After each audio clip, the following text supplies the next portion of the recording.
Hi everyone, how are you all doing? Hope you're doing well.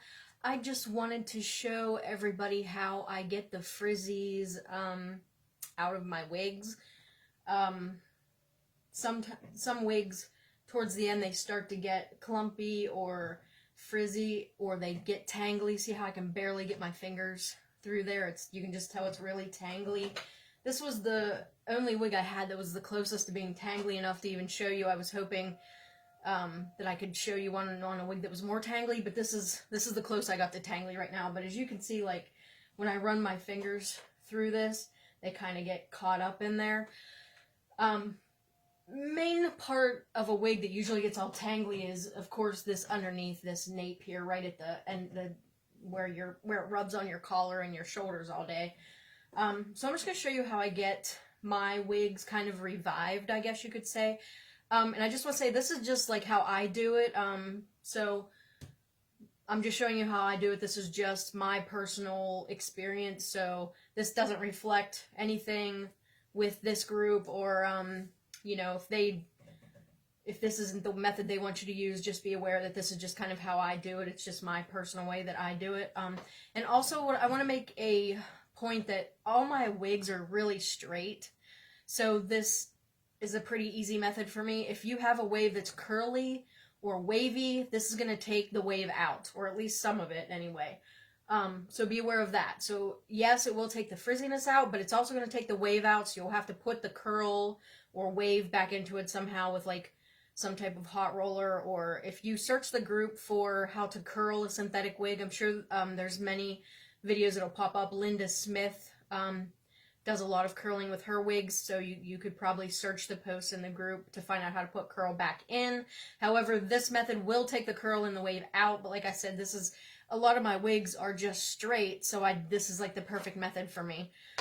So I'm going to show you what the tool I use, and it is this one. And this is a Revlon hot air brush, and it's got some bristles to it also.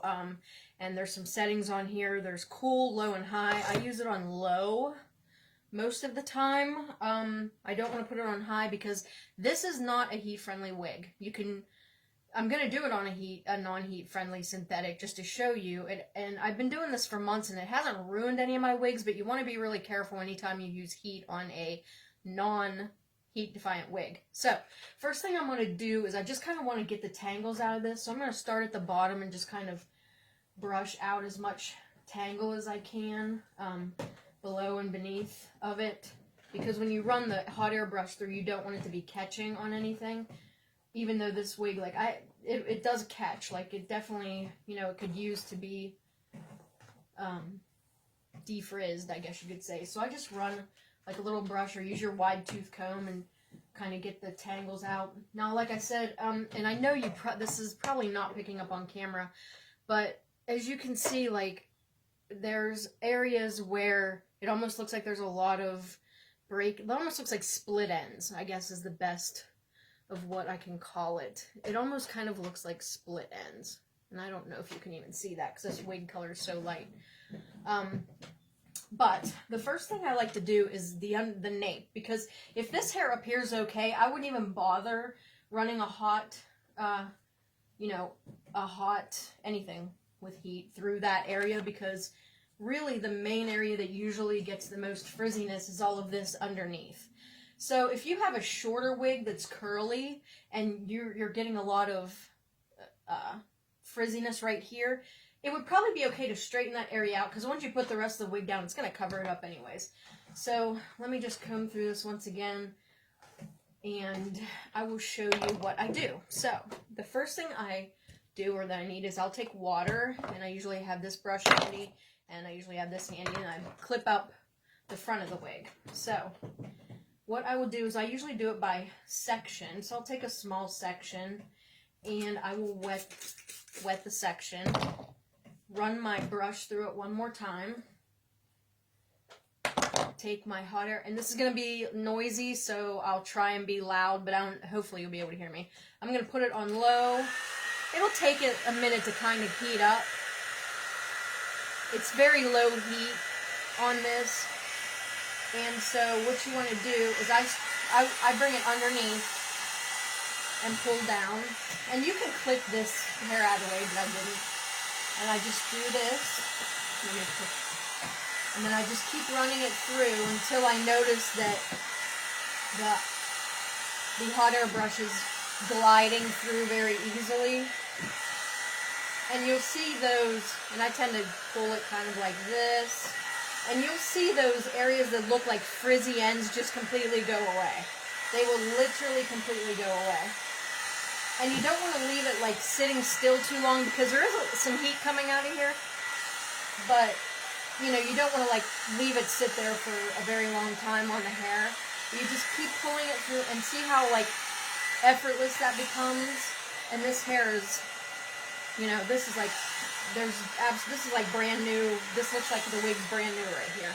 So you can see it even has a lot of more movement to it than this hair over here. And then here's the hair I just did. It just has a lot more movement to it. And it takes that look of frizziness right out of it. So I don't know. I wish this wig was a different color so it would probably show up better. But I just keep going through the hair. And I'll come underneath to get that nape area. And you just keep brushing through until you don't feel any hesitation. And I just keep doing it and keep doing it. And look how pretty that hair looks now. Let's go to this side. I'll just grab this and you just want to wet it a little bit.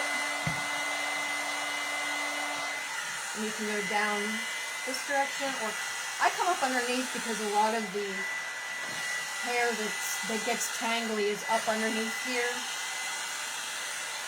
And then I just keep going until it looks like brand new, until I don't see those straggly hairs that look like split ends. And this literally makes it look like brand new, like really, really brand new. And you can put some silicone on this after you're finished. And again, I just use water, but sometimes I'll put some of the Belmadonna balsam, just maybe a tablespoon in that, or the Aesthetica conditioner. But you just keep running it through until, and this hair looks so much better now.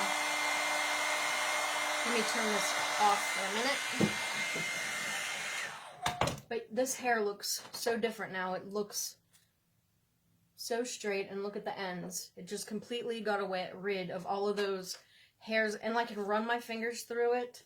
It's just like the day I bought it. So that is how I take care of frizzies on the underside. But again, this is a straight wig, so if you have a wavy wig, you're going to probably have to go back in with hot rollers of some kind. I use the Caruso hair setter. Again, if you look through the group, if you have to put waves back in or curls back in, look through the group, because I believe some people have posted how they put curls back into a non-heat, because this is a synthetic, just a regular synthetic wig, but it makes the hair look completely new. And I can run a brush through it with no effort at all, like just completely no effort. It looks amazing now. So that is how I take the frizz out of my wig. I just wanted to show you this real quick, how I do it. Hope this helps you out there, and I hope you guys are having a good day.